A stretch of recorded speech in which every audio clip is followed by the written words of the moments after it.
Most people get this wrong. They see an error on their credit report and panic.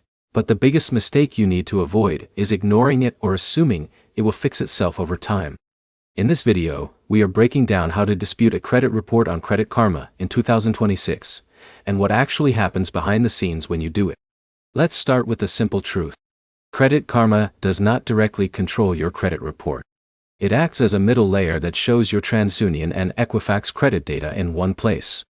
So when you file a dispute, it is actually sent to the credit bureaus, not just Credit Karma.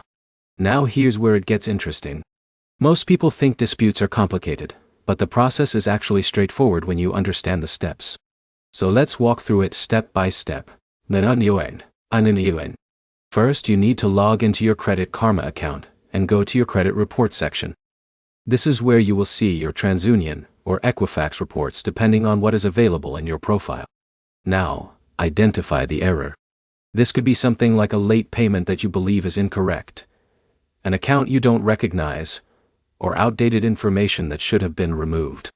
But here's the problem most users face. They rush into disputing without checking details carefully. That leads to delays or rejected disputes.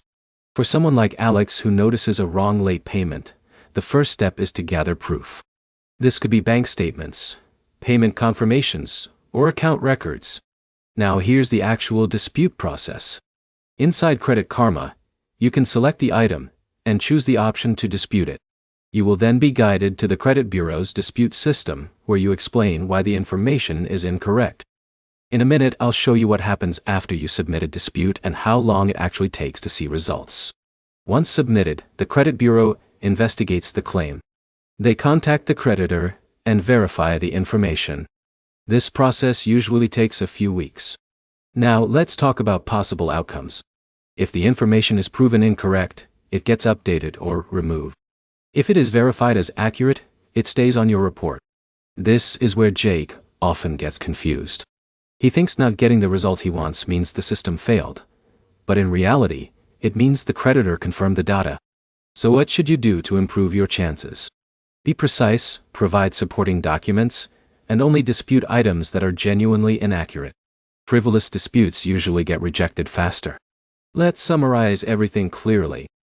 Credit Karma helps you access disputes easily, but the actual process happens through credit bureaus. The key to success is accuracy, patience, and proper documentation. If this helped you understand how to dispute your credit report in 2026, make sure to like, comment, and subscribe for more simple credit breakdowns like this.